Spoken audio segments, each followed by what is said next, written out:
Gilbert Omware is here with us, a pro bono lawyer, academic and consultant in human rights, criminal justice and legal research. Gilbert, good morning. Good morning.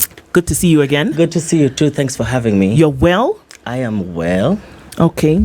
CT wants to extend a hand of wellness. CT wants to welcome you to the Situation Room this morning with today's proverb. Right. Our proverbs for the whole of this week come from the country of Niger. Okay. If Ndu hadn't been here, I would still be calling it Niger.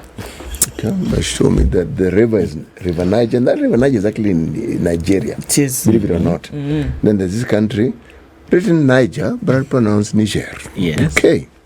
You cannot shave a man's head in his absence.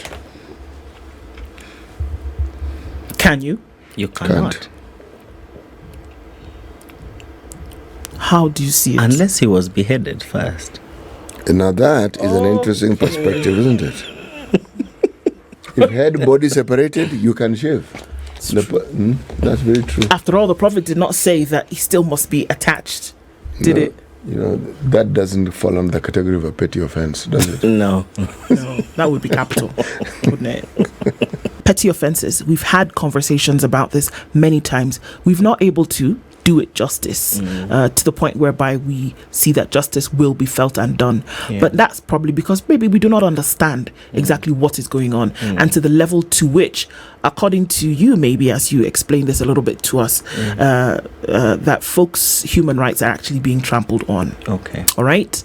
So petty offenses. Let's get into it from the very beginning. What is a petty offense? How do you say that what person X has done is petty in comparison to what another has done? What are you asking? How do you become petty with your offense? Or how are you just petty? But what is a petty offense? Yes. I think that's a very good question. Why? Because even now, from a legal criminal justice perspective, of course, there's been a struggle to define what a petty offense is. It's not defined in law. The closest that we've come to defining a petty offense is in the Constitution in Article 49, where it talks about that a person should not be held in custody if in a situation where they committed that offense, they would be sentenced to a fine only or a maximum of 6 months imprisonment. Okay. So in essence, then it is defined by what the consequences of committing that offense are. Of course, it is in contrast with a misdemeanor and a felony. If it's a misdemeanor, then of course the imprisonment is for not more than, actually the Penal Code specifically says a misdemeanor is defined as an offense that is not a felony. Then the Penal Code then defines a felony as an offense that is not a misdemeanor and that attracts a term of imprisonment of 3 years and above. Okay. This word misdemeanor, what is it? What's a misdemeanor? I think we have struggled to define specifically because we don't have a definition in law, except that a misdemeanor is not a felony. So essentially, the way the drafters of the Penal Code took it was that they defined the felony. Then anything that was not a felony was a misdemeanor. Okay. What is a felony? Yes. That's now what I've just said. A felony is an offense, and indeed a serious offense that attracts a term of imprisonment of 3 years and above. Okay. And then it's outlined. Yes. When you do this and this. Exactly. Felony. It is a felony. Okay. So now in the Penal Code, you will find a scenario where it defines offenses as felonies as it goes along. Okay. Right. Can you define these things for us so that felony seems to be at the bottom of this particular at ladder? the top. No, at the top. At the top, meaning it's the worst possible thing you can do. Misdemeanor is at the bottom. No, actually, petty offense. Petty offense is now even bottomer than misdemeanor. than the misdemeanor, because it is the felony which is very serious. So all the way through offenses like robbery with violence, that's murder, felony. That's felony. Rape. Those are very serious. Exactly. Though rape is a Capital felony. offense. Yes. Capital offenses are offenses that attract the death penalty. Got it. Or the possibility of a death penalty. All right. And stealing government finances and robbing the government coffers? So long where as does that fall in? So long as when you see, because a criminal offense is not an offense unless the specific act is defined as sanctioned by law, and then after that a penalty is assigned to it. Okay, you know where I'm going with this and why I'm asking about government coffers and public funds is because at the time we write our penal code, it is based on the understanding of the times and the experiences of the times. The truth is that our penal code is imported from India. All right. Even if it was imported from Mars, it is still okay. It is what we use. But it isn't cast in concrete to the point where we cannot change it, is it? That's true. Okay? Yes. So, when certain things become endemic, like for instance, pilfering of public funds, okay?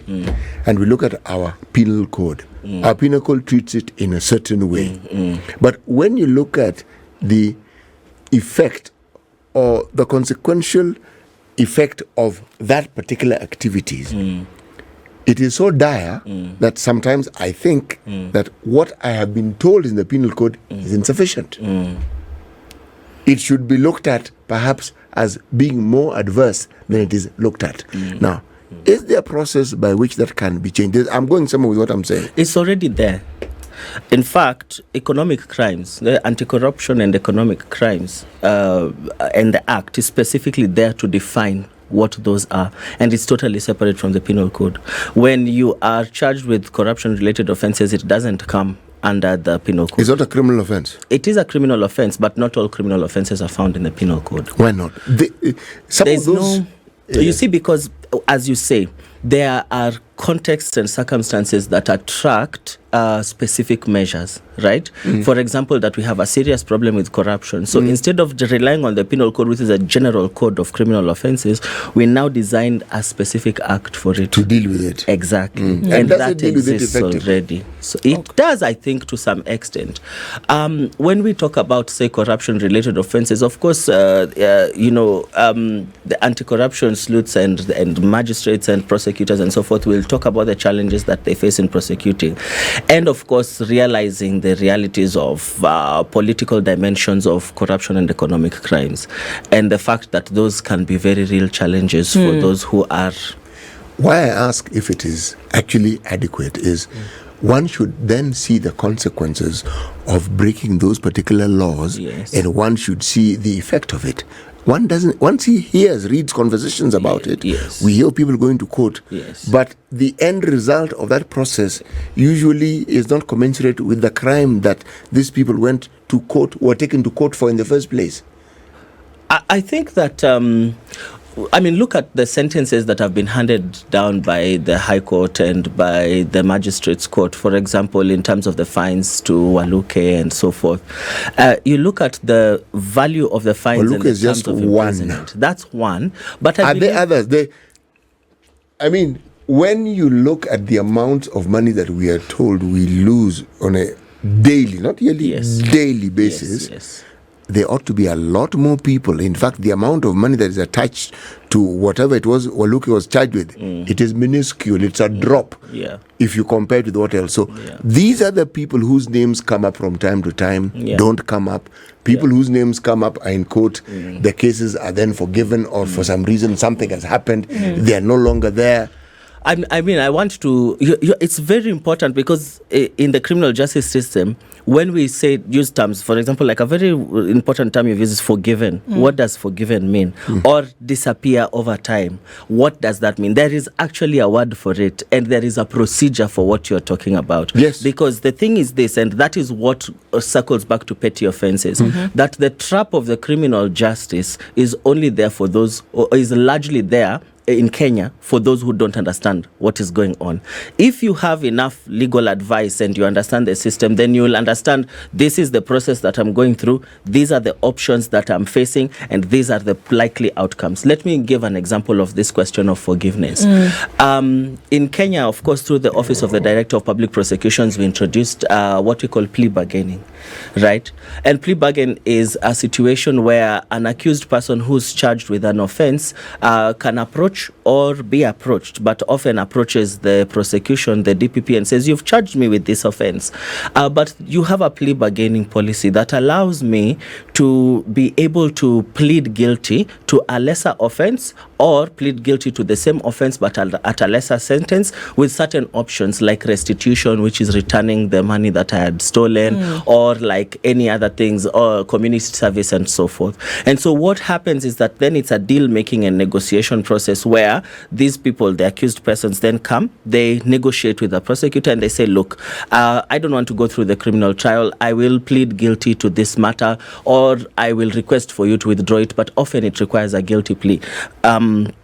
And once I've pleaded guilty, I'm going to pay back X amount of money. I'm going to do 1, 2, 3, 4, 5, and you'll give me a lesser sentence, like a non-custodial sentence, and I don't have to go to prison for this. Yeah.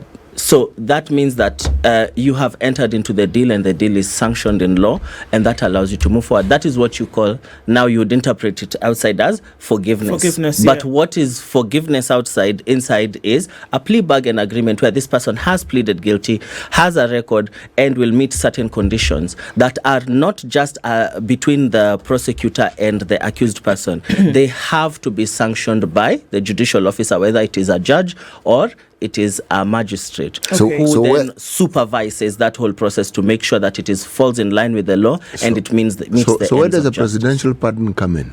The presidential pardon comes much, much later, because we have what we call the Power of Mercy Committee. POMAC. Yeah. So what they do is that by virtue of the Constitution of Kenya, have the mandate to be able to make recommendations to the president in 3 ways. They can say either that the president can suspend a sentence for a certain period of time or indefinitely, or they can recommend that a sentence is lowered, or that they can recommend that a person is completely discharged. Okay. So they then they make decisions about various offenders who are already in custody, already serving sentences, and then say, we think these are the people that the president needs to do what? To forgive or pardon. And then the president takes their advice on the basis of their advice then.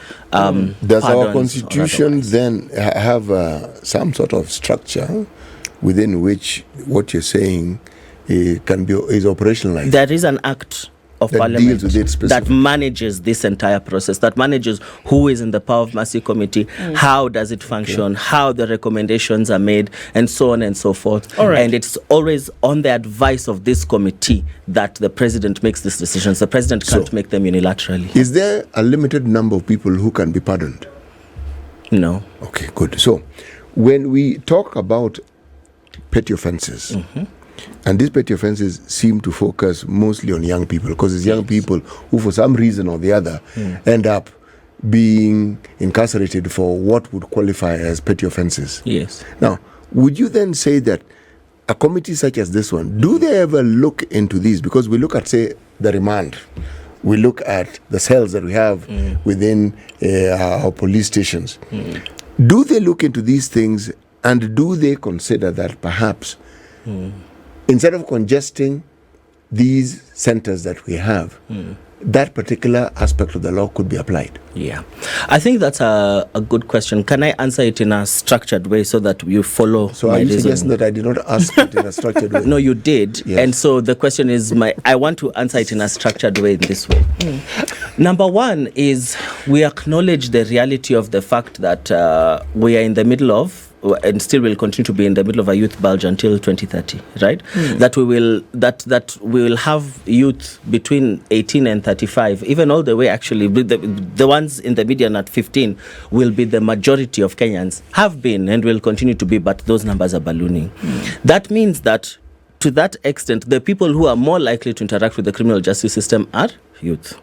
We'll agree just on the basis of I agree with you. I'm in agreement. Now, if we go back to the tenure of Chief Justice Emeritus David Maraga, he said in one of his speeches that he acknowledges the reality that, number one, justice is skewed towards the youth and also the poor.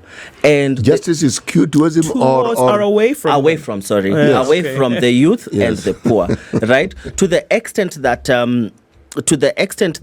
that youth are the ones, poor and especially men, so the male, are the ones who are more likely to come in contact and in conflict with the criminal justice system at any one moment. Our prison population as at January, for example, was 58,000 in prisons that have a capacity of 34,000. Collectively, countrywide? Yes. Okay. 58,000 prisoners in a prison that has prisons that have a capacity of 34,000. The reality is that this did not stop anyone, the police, from arrests, people being sent to prison and so forth. And there is an increasing push, and I can remember, I think sometime back in May, Chief Justice Martha Koome saying, or issuing a directive, not just saying, that we should have decongestion. So that means that all the people who are there for petty offences, we should find reasons to either suspend their sentences, turn their sentences into community service orders, or in other ways, if there are people who are pleading guilty or already being sentenced, that those sentences should be probation orders, community service orders, non-custodial sentences in general. All that notwithstanding, and of course I have also seen an article online where 7,000 petty offenders were released by the PS for who is in charge of prisons, and that was in response to this whole issue of the large numbers of young people, petty offenders who are in prison. Still, petty offenders have been found in research to be the largest majority of people who are in custody, and mostly because they are vulnerable in multiple ways. They are vulnerable because of economic-related crimes, and when I say economic, it's that they are trying to just get by. They are hawking, and so they are constantly going to be arrested for these kinds of things. Or one of the most notorious ones is the Alcoholic Drinks Control Act, where a majority of women, in fact, at some point there's a study that said 75% of the women who are in prison are there because of the Alcoholic Drinks Control Act, that they are making what is termed illicit brew, or it is unlicensed, and that they are then being arrested and sent to prison because the fines related to that particular offense are really high. They cannot trace them, so they end up in custody. Okay. Why do they remain? I think because this is where we're seeing the problem here. Why do they remain in custody without certain things coming out, like bail, for example? You mentioned something that probably alludes to this, is that for lack of knowledge, for lack of understanding about how the system works and what they then would be privy to, or what then would be theirs in terms of rights, they do not know. And that is why then they do not pursue them. So why do they remain in custody? Because now we're saying remain in jail, remain in remand, as it were, and then don't get bail, or remain then, or then even transferred to prison sometimes on petty offences because of certain things they cannot pay. Why? The reason is this. Number one, because there are two stages. Stage one is bail stage. Stage two is sentencing. Yes. So the first time that you'll ever come into custody, you are arrested, you are taken to court, your charge is read to you. If you deny the charge, then of course you are given terms. You are given cash bail options. If you cannot raise the cash bail, then what happens? You are sent to custody as a remandee. And your trial commences. And the trial can be fairly lengthy if witnesses are not coming. At the end of it, if you are not able to adequately defend yourself because for various reasons you don't understand the law, you don't understand those provisions and so forth, then what happens is that you will be sentenced. Again, if your sentence is a fine with the alternative of a custodial sentence, if you can't raise the fine, then you end up in prison custody. So this is what is happening, that the money is being used in such a way that it is a barrier to access to justice if you cannot afford it. For example, if you tell, let's use an example of me, 50,000 cash bail, or you stay in custody, I'll quickly make calls. That same day I'll raise that 50,000, I'll be able to leave. But if you tell somebody whose monthly rent is 1,000 shillings, whose annual salary, if you look at it, is not more than 50,000 shillings, to raise that same amount of money, they will obviously not be able to raise it. And there are no measures that are put in place. Of course, cash bail is set in accordance with the nature of the offense, and there are many instances where people are given cash bail that is lower, or they are given free bond because it's a petty offense, but that does not always happen. Things happened. A petty offense was committed, and for two things: one, can't make the bail, or if you get to the sentencing stage, cannot pay the fine. Right? These are the reasons that then essentially get you stuck in the belly of the system, and you're just kind of there hanging around. Nobody's really hearing you. Does the law provide for an alternate? Because here, if the justice system states that, okay, petty offense, a minimal bail for you to get out, what are we talking about now that is unaffordable by a lot of the people who are in that system today? I think there are alternatives, but it depends on how you are assessing your risk. Number one, the minute you're arrested and you're charged in court, which a lot of people take, they plead guilty, right? They just go and say, I know I did not do it, but it's so much easier for me to just accept that I did this and move on. That way, I don't have to deal with the whole drama of going through a trial. That, I think, is an option that has come up for a lot of people in various kinds of cases where they hope that they're going to get lenient sentencing and that they hope they're going to get non-custodial sentencing. In many situations, especially in relation to petty offenses, they do get it. They get community service orders, sometimes probation orders, especially if it is really, really petty offenses like the drunk and disorderly community service orders. Even though loitering, I've not seen much of it, community service orders as well. But at the end of the day, with the more serious the offense is, the more likely you are to want to fight it. So, but are you telling me, sorry, Gilbert, yes. Are you telling me that today, let's look at some of these petty offenses, some of the ones that you've mentioned, drunk and disorderly. So you had a bad night, had too many drinks, you're doing some business out in the street, right? You get rounded up by the police vehicle, you're taken in because you can't explain what it is that you'd be doing, right? Or even loitering. Loitering means you're just hanging around Moy Avenue, just not doing anything and can be arrested.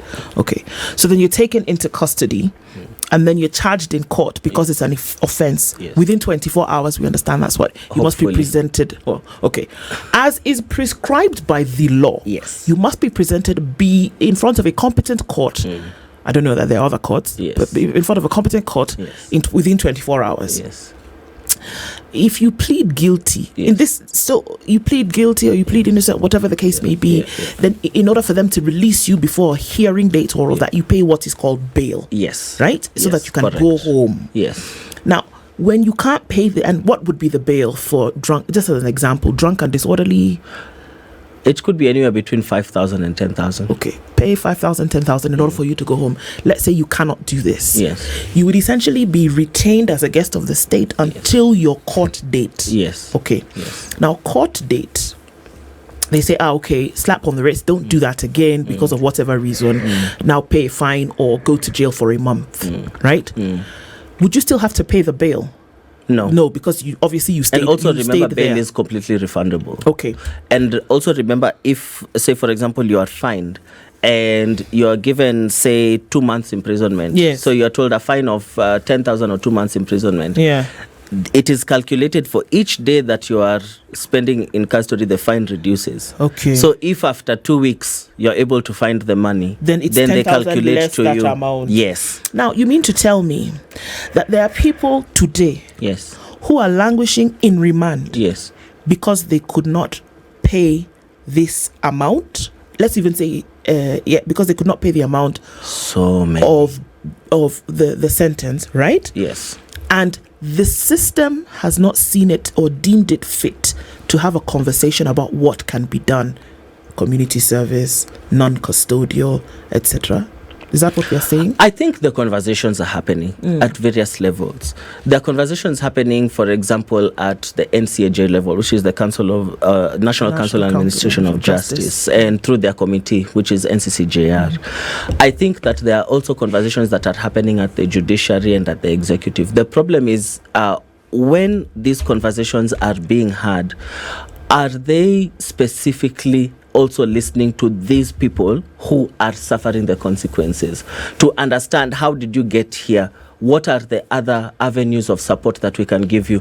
What makes people like you end up in custody? And then shift the conversation back to the executive or the state and say, what measures can the state take to make sure that the people who are on this pipeline of ending up in the criminal justice system will actually have options or alternatives? For example, if it is somebody who's drunk and they're an alcoholic, that is somebody who needs treatment. That is not somebody who needs imprisonment. If it is somebody who, say, for example, is walking on the street and strips naked, that's a mental health issue. That's not a criminal justice issue. How do we decriminalize, which is the effort now? How do we de-escalate situations where people come into contact with police officers and are in a situation where they're likely to be arrested? How do you de-escalate and how do you move it away?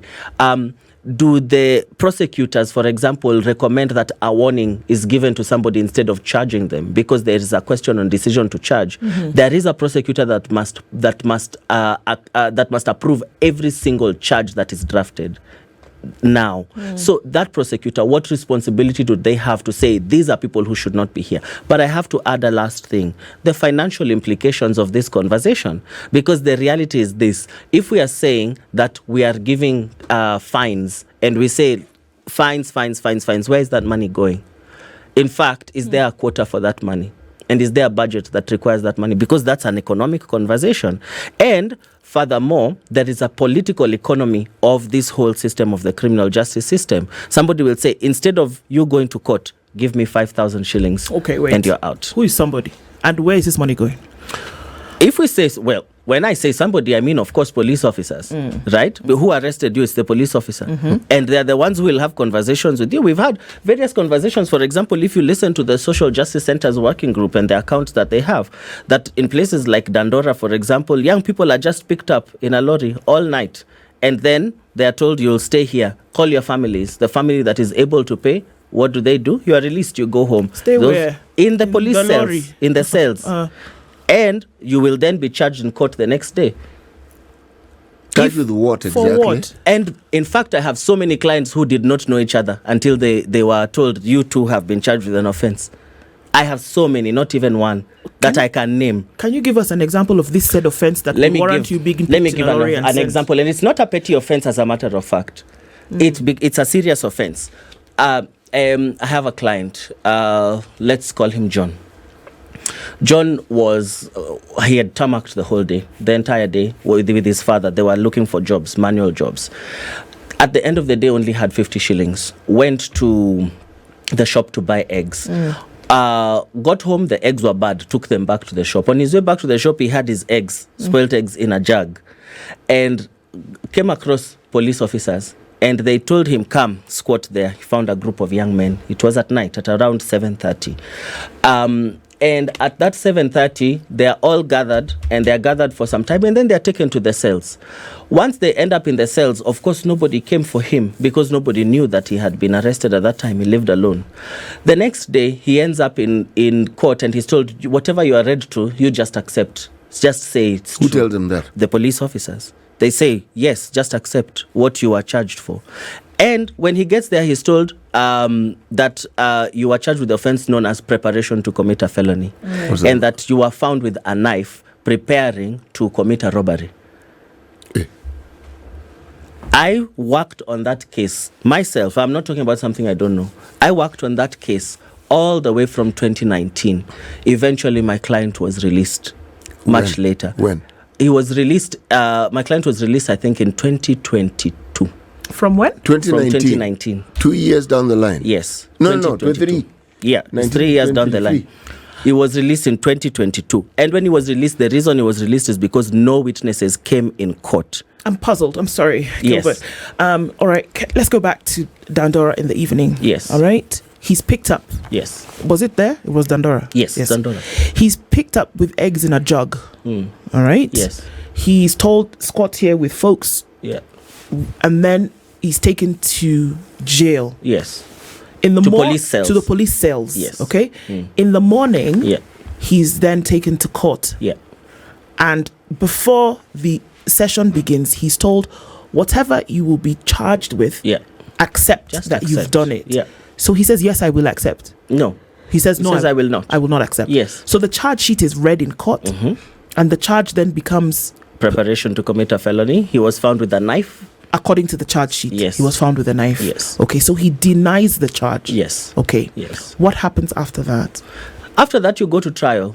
So I found him in custody because as a pro bono lawyer, part of the work that I was doing was going to custody to look for clients like these who should not be there. But in the court, after court, at that point when he's denied this charge, Yes. does he then go back to cells? He now transfers from police cells to prison custody. To prison custody. Yes, Was as a there an remandee. option for bail? So the option for bail is there. Okay. And the option for bail at the time, if I can recall it, was I think 50,000.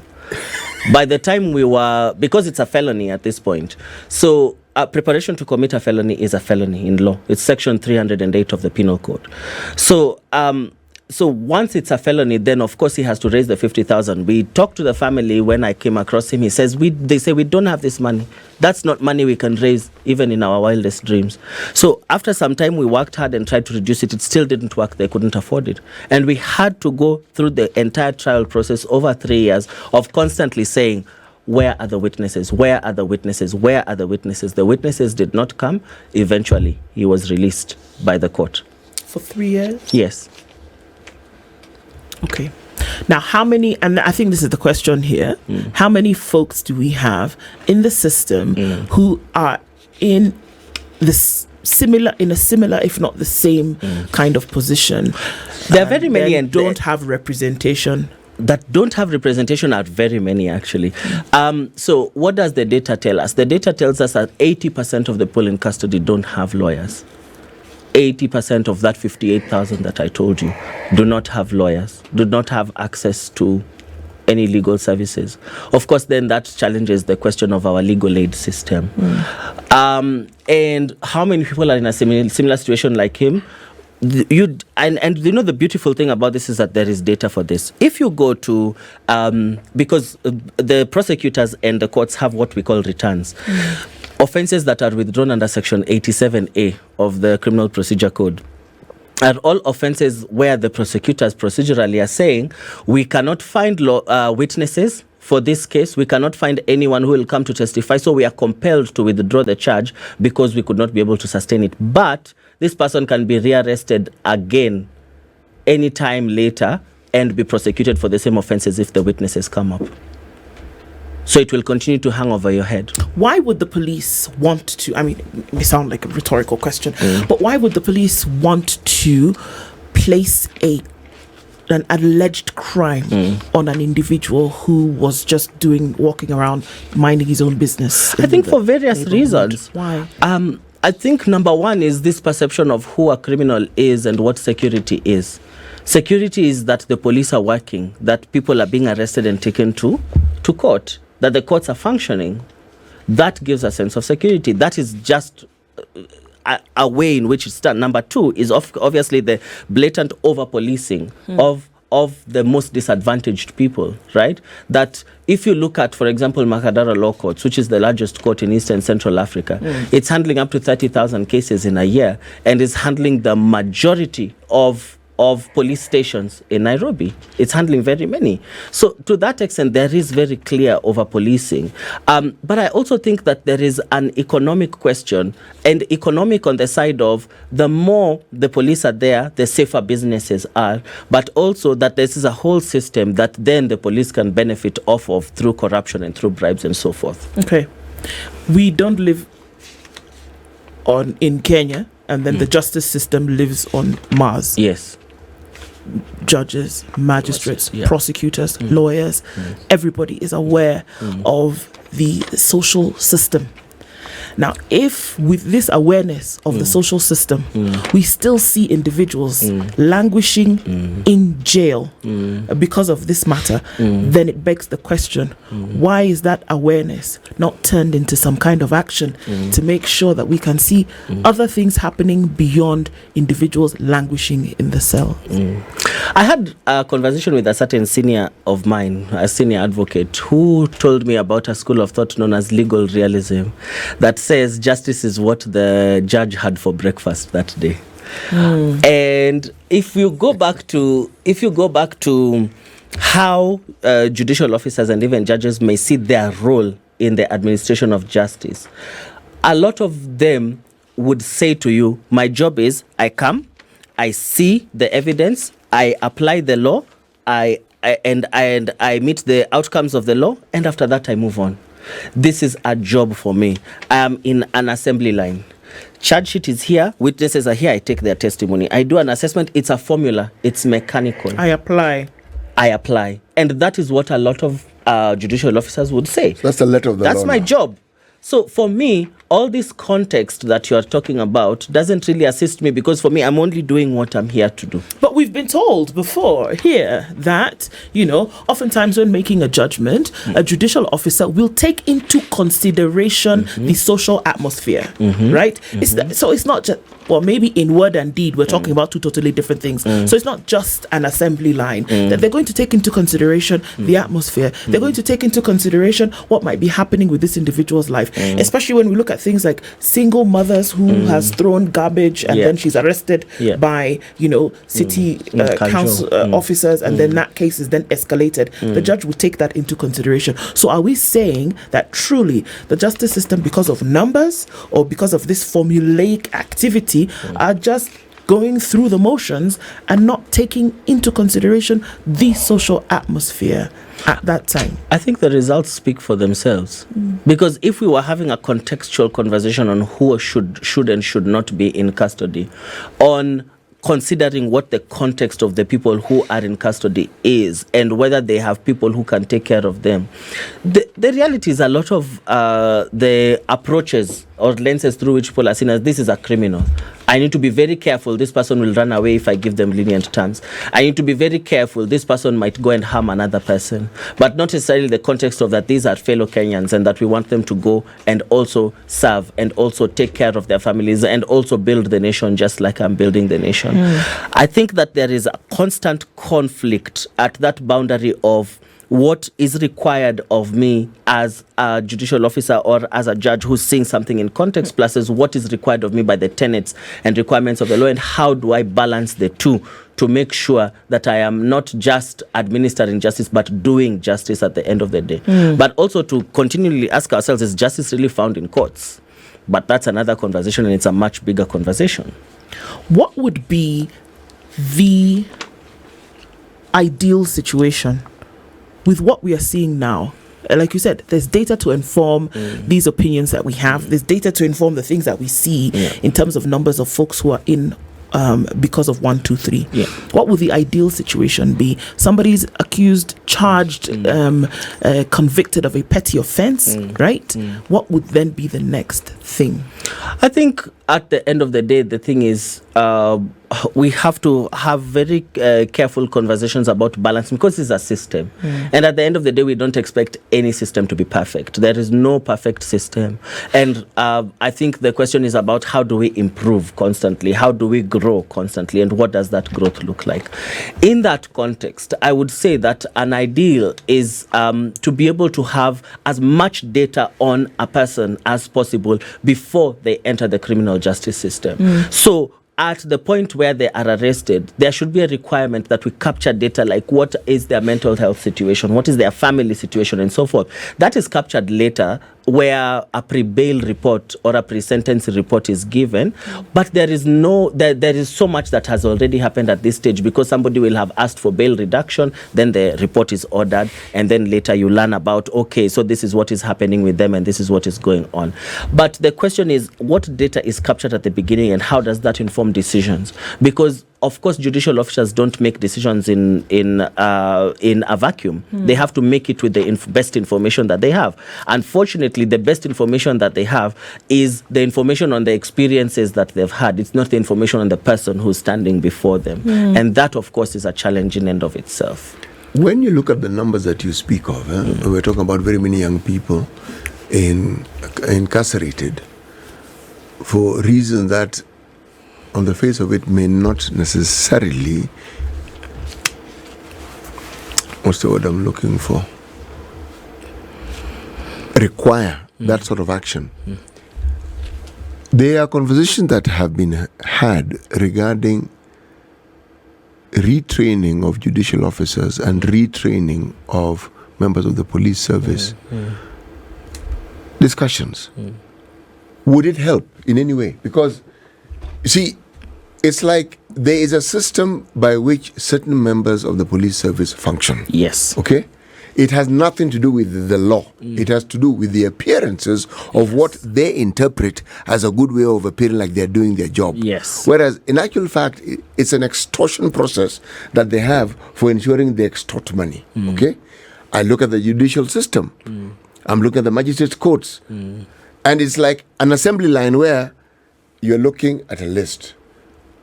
What has been presented before me? What is it? And you simply go through the process without interrogating the individual and this person who's actually in front of you and actually figuring out what exactly happened here. Does this person have a story to tell? Or am I just going by what I've been told and that is adequate? Now, would the consideration for training or retraining make any difference in ensuring that not that a semblance of justice is actually served, but that justice is actually served in the best way possible? I think that the question of training goes into core beliefs on what justice is, what administration of justice is, what it looks like to have a proper functioning criminal justice system that responds to the needs of Kenyans, instead of just a train that has already gone off the tracks and is running, and it's a runaway train now. In terms of judicial officers, I do believe that they are constantly trained and retrained. And at the very least, my experience, though I'm not a judicial officer, but I will always go to court, and sometimes I'll say the court is not sitting, the court is away on training. So I hope that training is helping. And of course, they have their colloquiums. So yes, there is training that's going on. And of course, we have the Judiciary Academy, right? So that serves its component of training. The problem is around, let me tell you one thing, especially about petty offenses. Yeah. Once a police officer has arrested you and you are in the system, getting out of that system is the most difficult thing. Why? Why? Because the discretion that is exercised by a police officer at the point of arrest already raises the question of a probable cause, and already raises the question of the likelihood of an offense being committed. And the system therefore deals with you as somebody who is likely to have committed an offense and is likely then to escape, is likely then to suffer consequences, is likely then to avoid the ends of justice, and should be held within that system until the point when they ascertain or they certify it. You know, every time I hear a conversation about a system, I sometimes wonder, at what point have systems become devoid of human action, human activity, human thought, human practice? I mean, these are people who are operationalizing this whole so-called system. Have you read The Trial by Franz Kafka? Yes, I have. Now, The Trial is a brilliant exposition of what everyone sees themselves as part of the system. There are so many examples in Kafka's book of this whole reality that people do not see themselves as humans, but as part of a functioning system where they fulfill their role and they move on. They fulfill their role and they move on. And that is a way in which people are able to rationalize their existences. Okay. But my brother, surely Kafka's book exposed something that is at the heart of what I am saying. When people become cogs. Yes. Okay? Yes. So they are no longer human beings. You lose humanity. No, it's gone. That's why this word system is something that I find a bit abhorrent, because the moment you bring it in at the center of a conversation, humanity out of the window. True. The spirit of the law out of the window. True. Okay? So that then everything becomes excusable within the boundaries that we have set. And that is why, you see why I mentioned the retraining. I don't see the positive effect that it brings. This is really what I was trying to say. I agree. Okay? This thing of rebranding and changing uniforms of the police, which is supposed to be a behavior change component into the whole, it achieves nothing other than just changing the uniform. Do we see any movement in the direction of the NJAC, for example, in trying to have conversations around sorting out some of these issues? I think there are, but there is a route that we have never really addressed. And that is the colonial route of our criminal justice system, which imbued its values and its thoughts. For example, if we are talking about this whole question of humanity and how to treat each other better, do we adopt the systems that we've already had and try to repurpose them to fit that, or do we reimagine it? And I believe, yes, for example, from the NCAJ and the judiciary point of view, there is the alternative justice systems approach that takes justice back to the community, that looks at restitution and reconciliation in the community as the ends of justice and not just the punishment and the retribution. And so there are efforts, and I'll say that there are efforts, and some of them are good, some of them are not there yet, from the NCAJ and from other criminal justice actors in terms of improving what this situation is. It ought to be. It leaves us on a note of thought, doesn't it, this morning? It does, it should. Gilbert, thanks for joining us this morning. I mean, more conversations to at least, shed light on what is actually happening, in spaces where you and I may not exist today, but may know somebody, will know individuals who are in that situation. Look, we're saying that justice for those who do commit crimes must also be served. Yes. Right? Agreed. But we're also saying at the same time that the law also provides for those who, going about their business on a daily basis, find themselves on the wrong side of the law, not because they meant to hurt anybody. And that justice should also be applied in that system. Can't all be lumped in the same place. Worthy conversations to continue having, and we thank you for joining us this morning. This is the Situation Room, the only way to start your day.